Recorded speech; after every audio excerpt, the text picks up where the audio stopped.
All right, what I have learned as a multi-platinum producer in the music business. So, yes, I am a multi-platinum producer. I know some people are like, who is this guy? And why is he claiming he's a multi-platinum producer trying to give all this information?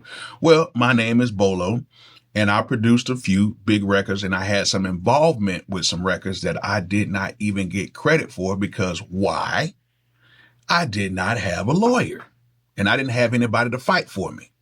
I thought I could just read a book, or I thought I could just take advice, and I thought everything would be fine. But that didn't happen. And, I look over my career and I'm very happy where I'm at right now because without these learning lessons, I wouldn't be where I'm at right now. Okay. And, that's why I'm trying to do these videos for you guys so you guys can learn from the mistakes that I made. Now, I've talked about this on my main channel, which is Bolo the Producer on YouTube. But I'm going to talk about it on this channel because I like this style of talking about it because it just seems like I'm just talking to you. Okay. And what I don't want is for this to seem like it's like a generic thing with all the cuts and breaks in it and the woos and the whys and all that stuff. I want to just have a conversation with you. And I want to teach you some things that I had to learn the hard way. So back in 2007, I made a record with the artist named Two Pistols, which he's still is my friend right now. We made a song called She Got It. It's featuring T-Pain. We did 3 different versions before my final version came out, this is what we'll call the original version. We did it. It blew up in Florida really fast. It was a cool situation for me to be involved with that. And I made a ton of money from like people buying beats from me off the streets once that song came out. And I made enough money to move up here to Atlanta. Now, at the time, I did not have a lawyer. I didn't have any representation. The song was blowing up. And what happened was the artist went ahead and signed over to the Justice League and they remade the track over. And then that song became a huge hit. And at the time, it didn't really bother me, to be honest with you, because it was like, I'm up in Atlanta. I'm cool. How much money could I have really made if I would have had some type of representation in it? And I'm thinking, make a, couple thousand, couple grand, that's how much producers make, right? My green self. And once I found out, after I talked to a lawyer over time, I pretty much lost out on a lot, like a lot. Because he ended up doing, at that time we had ringtones, we had, actual sales, CD sales, all that stuff. And everything was pretty much in the green. And I lost out on it. I did. I lost out on it because I thought I could read a book or I just thought, just put some ASCAP information in there and I should be fine. Which, no, I was not. And I'm cool with Justice League. I'm cool with Two Pistols. No bad blood, no nothing. I really chunked that on to me because I didn't do what I was supposed to do. If I had a lawyer, I probably would have had some paperwork and everything signed with the artist or whatever. So if anything would have happened, if he would have signed a deal, I would have been involved. Okay. So it's no bad blood with anybody. It was a learning lesson. And just to be honest with you, if I would have made that much money at that time, at the age I was and what I was doing, oh boy, I'll probably be a wreck right now. I ain't gonna lie.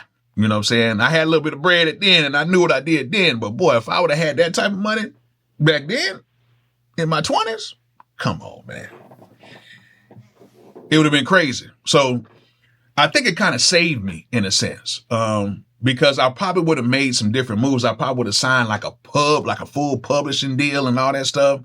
Rather than doing the type of deal that I did now with the admin deal, I probably would have did a whole bunch of different stuff at that time. So I'm glad that kind of happened, even though I would have loved to have the money and the credit because I can't even get a plaque for it because, it was signed through the label and it's all type of crazy stuff going on with that. However, that was a learning lesson. Second learning lesson was when I got to Atlanta, I had a studio. I had people coming in and out, and we actually were working with two guys who were in a group, but they were really dope writers. They were really dope writers. One was like a dope writer. He was a dope writer, but he was more the singer. And there was another guy who couldn't sing as good, but he was just dope with the pen. And, me and my business partner, we kind of pooled our resources together, and we got them over to one of my mentors or whatever. And they ended up writing on Jamie Foxx's Blame It on the Alcohol record. And that was a big thing because we were like, oh man, we in the game. We are in the game. But guess what? We didn't sign them. So they went over there, they did the record. And then once the record got big, something happened between them and that. And then they left that situation. They took their own pub deals. They moved away. And then in the midst of it all, I did receive something from this. I received a Grammy plaque for my production company. My business partner, he went ahead and got that situated, but we didn't make a dime off that record. No representation, no nothing. It's crazy. And then the crazy part about it is, going back to the Two Pistol story, when I did decide to try to get some type of representation for that, I went to try to find a lawyer, and the lawyer was like mad at T-Pain. It was a female lawyer, and she was like pissed. She was like, oh yeah, we need to go ahead and get this. We need to do this. We need to do that. I don't know what happened. I don't know if she was representing him first or whatever. I don't know what was going on, but this lady was hell bent on like, we're going to take him for everything. And then she just disappeared. And I'm calling my guy. I'm like, hey, what happened to her? He was like, man, I don't know. She's going through some crazy stuff or whatever. And I'm like, what in the hell is going on? So after I went through all that and I actually got a lawyer, I had to learn to get a lawyer. But then after figuring out that, the next part of this chapter is making sure that you get the right lawyer. Because even though you may get a lawyer, they might not be the right lawyer. Okay. You have to make sure that you get an entertainment lawyer, not a lawyer who specializes in auto accidents or anything like that. You need somebody who is in the entertainment business. But you got to understand this. You have different type of lawyers with that. You have some that really are good, that are really good, that are hard to get a hold of. You have some that are really bad, that are easy to get a hold of. You got some that are fighting just to get every single penny that they can make, regardless of whatever your situation is, but they're really good. But then you have some that are really trying to fight for the artist, but they're not as good as the lawyer that you need. So it's kind of one of those things where it's like a damned if you do, damned if you don't, catch-22 type of a situation, something like that. I was lucky to get a hold of my lawyer, and he's been really good. He's fought for me. He's tried to do the best that he can for me in the situation that I have.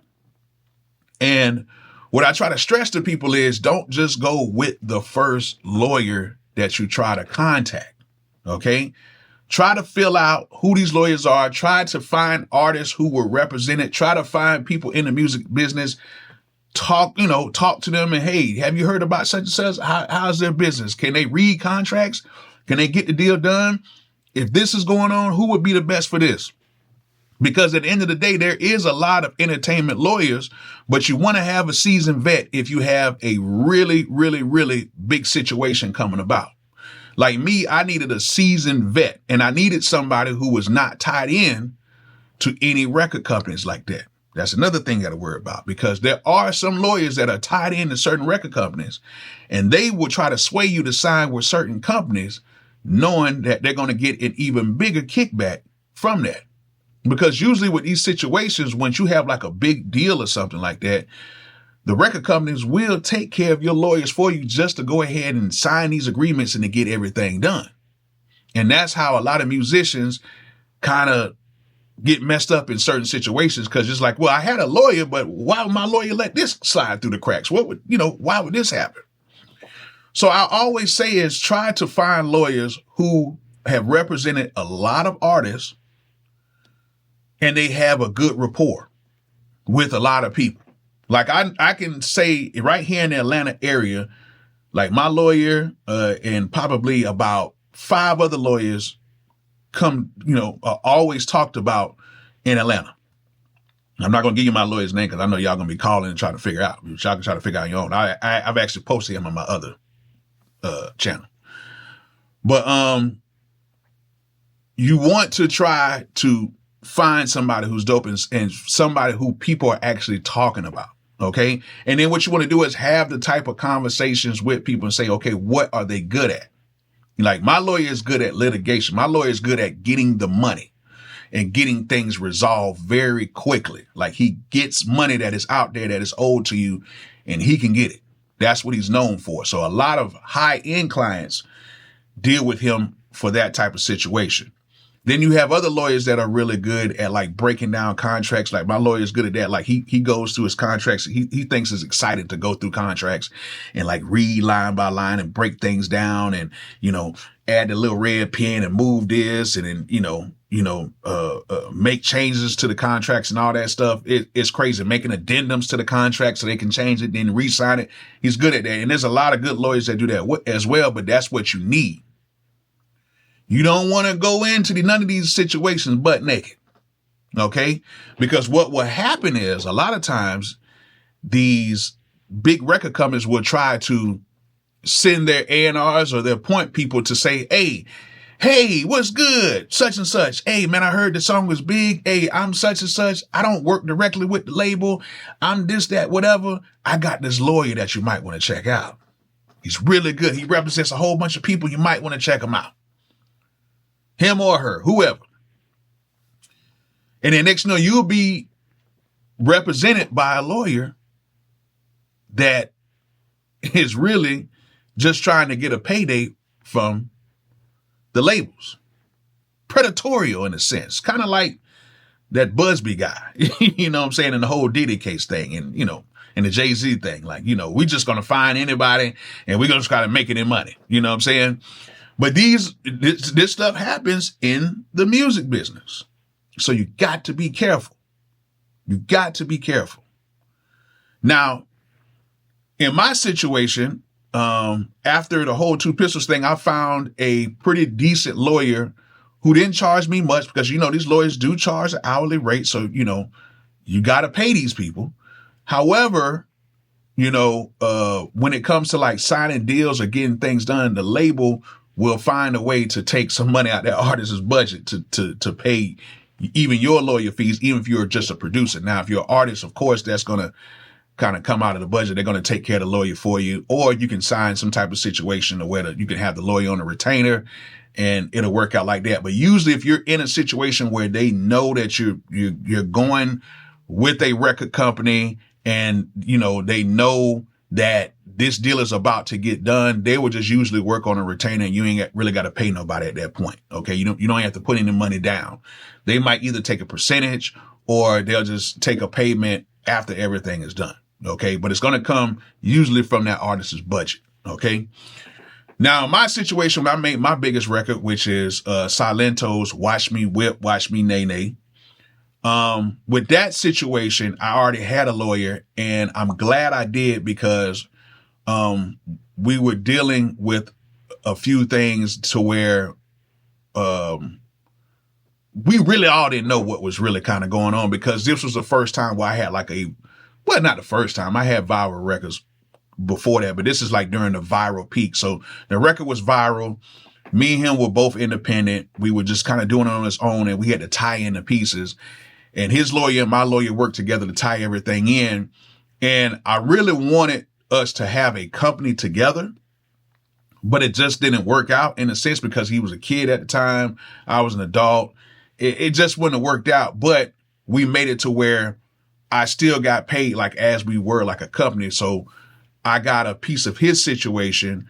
I got my producer piece and I got, a piece of publishing, all that stuff like that. So everything worked out. So I actually got an extra stream of income from that situation. So pretty much whenever he got paid, I got paid. Then I still got my producer royalties. I still got all that stuff from, the mechanical side from the companies. And I still got all my other stuff for like my publishing side and everything else. And then at the time I was managing him as well. So we had to have, legal talks in between our lawyers from that situation. So it all worked out. And that's why I try to tell people is I know it seems like you don't really need to get a lawyer for certain situations, but if you have a song that is bubbling and getting big and you have label interest, you got to have somebody who is going to be able to take care of that. Because if not, I'm telling you, it is going to be a mess with people trying to get money and trying to get things done.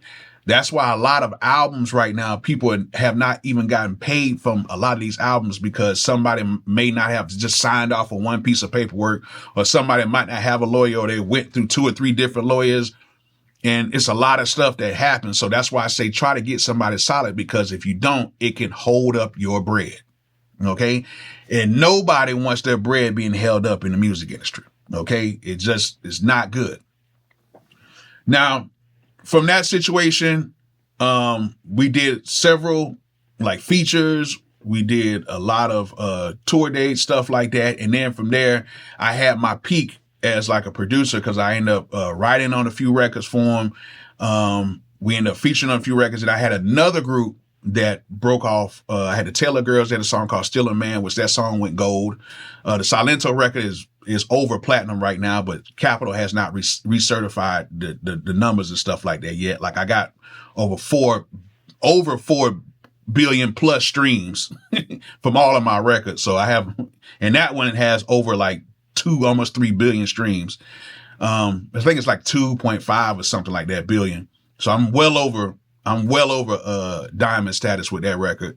And then I ended up doing another record with an artist named Darwin. That record is now 2 times platinum. It just has to be recertified or whatever. And my lawyer took care of all of that. I didn't have any problems. I didn't have any problems with payments. Like how some people are like, oh, I didn't get paid on time or this, that, whatever. I did not have any problems with any payments, any of my advances. All my advances got paid in a timely fashion. Everything got done very smoothly because I had a lawyer that gets to the money. Okay. And when you have that, it makes your life as a musician so much easier when you have that. And that's why I said before, I'm glad that I took those 2 L's in the beginning, because without that, I would have had to wait further down the line to get those 2 L's. You know what I'm saying? And the last thing I need to do is to catch an L on my biggest record. So sometimes you have to lose to gain in a sense. And in this situation, I did lose the gain, but I am glad that it did happen that way. Even though I lost on probably a couple M's, it was all good. You know what I'm saying? At least an M, I think, at least. But with all the other records, it worked out because I did have a lawyer. And what I'm going to tell a lot of you guys is,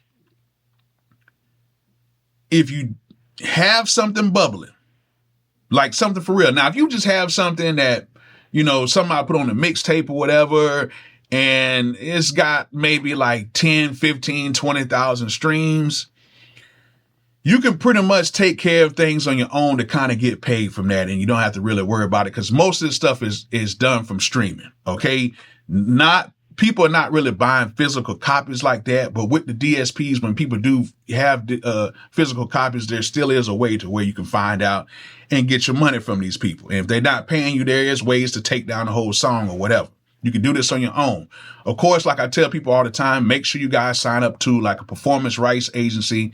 Do your ASCAP, do your BMI, whatever you want to sign up to, especially in the States. I think it's like SOCAN or something somewhere else, Canada or whatever. Make sure you guys get somebody to collect your mechanicals. Like me, I'm signed to Warner Chappell. They have several places. TuneCore has a place where you can sign up as a publisher. They can collect your mechanicals and collect your overseas pay. They have Song Trust, I believe, which I think they just got bought out by the labels. So I don't know how that works. But they have other places where you can sign these type of publishing deals, like these admin deals to just collect on your records. Okay. So you can sign like an admin deal or find places where they have admin deals or where they can collect your publishing, collect your mechanicals and stuff like that. So you guys can get paid. You can do that on your own. However, I always say is if you have a song that is taking off and you can see the motion happening, and I mean really see the motion. Like I know some of you guys like, oh man, it just got 5,000 views in 2 weeks, man. The song got motion. That's not motion. Okay, that's not motion. That's good, but it's not motion. If you got a song and it did like 50,000 views in 2 weeks, I'll kind of give it there. If you got a song that's doing 200,000 views in 2 weeks, then we are getting somewhere and labels are watching at that point. If you're doing a song that did 1 million views in a month, then you probably are there. Okay. The label, somebody's going to come and holler at you, either the artist or you, and say, hey, we need to get something done. And then from there, you got some money out there. So what I try to tell people is try to get a lawyer or somebody on retainer so that if the artist does try to pull some BS, you will be protected. And then that lawyer can tell you certain things to protect yourself as well. So as musicians, if you have that type of movement or that type of motion, then it's best to try to find something that, finds a lawyer that is very, very good and that is equipped to handling what you need to get done, because you do not want to be like me and have to go through what I went through. That's why I'm making this video so long and just giving you guys stories of what happened with me, because I don't want you guys to go through this. All right. So another thing too is, most of the good lawyers, most of them are in some of these bigger entertainment cities like New York, LA, Houston, Miami, Atlanta. There's some spread out in other cities too, but you want to try to get somebody who is, dope. Charlotte, they have, some good lawyers and stuff out there too. You want to get somebody who is dealing in an entertainment type of a city, especially if you're in the States. Now, if you're like across seas, try to get somebody who is in these bigger cities where they have some type of entertainment, or, try to find somebody somewhere that can represent you in a sense. But that's the cool thing about entertainment lawyers. You can have an entertainment lawyer that's representing you wherever. It could be New York. You could be living in Atlanta. You can get somebody in New York, LA, whatever. But if you're like dealing with any other issues, like with like a home or auto accident, you have to deal with somebody like in that state. But so far as entertainment, you can pretty much reach out to anybody. But get somebody who is good. Try to call around, try to see who they represent, try to, talk to people, if you want to go to a certain city, try to ask people in that industry, hey, what do you think about this person? What do you think about this? What do you think about that? How did they handle this? People will tell you the truth. And if you get more people saying positive things about a particular lawyer, then they probably most likely are good.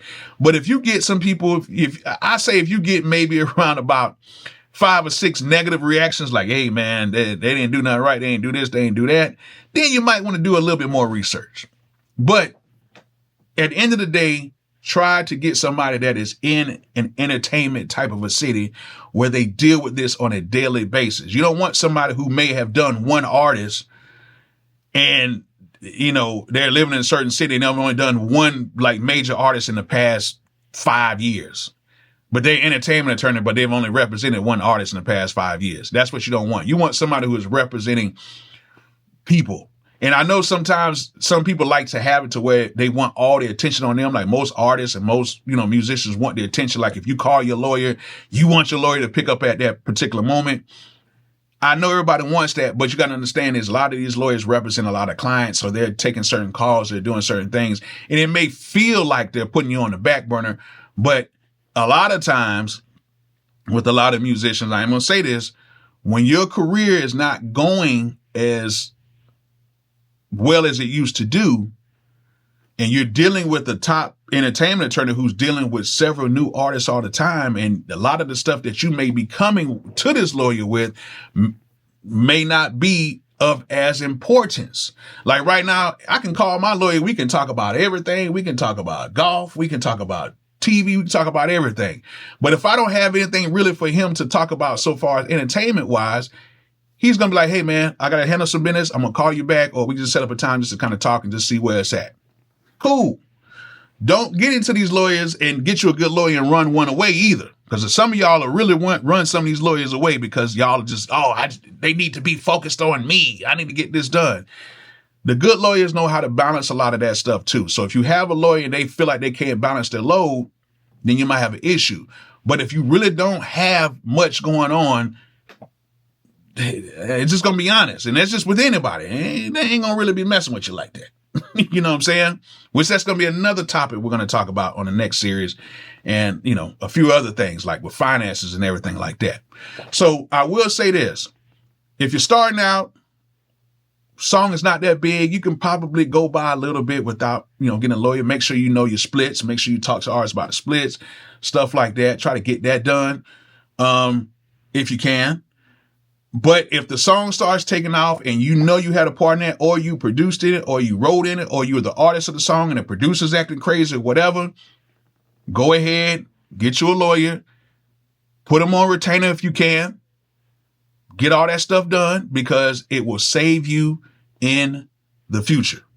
I'm just telling you guys from what I said in the beginning of the video, don't be like me. Okay? Do not be like me. Get yourself a lawyer.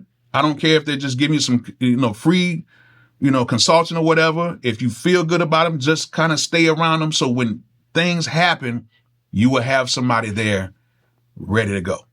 All right. So I know this video is a little lengthy, but I wanted to just kind of really stress this because lawyers are very important, and do not think you can do this on your own if you do not have the proper training for it, because literally one sentence, one line, one comma can mess up everything. So get somebody who knows what they're doing. All right.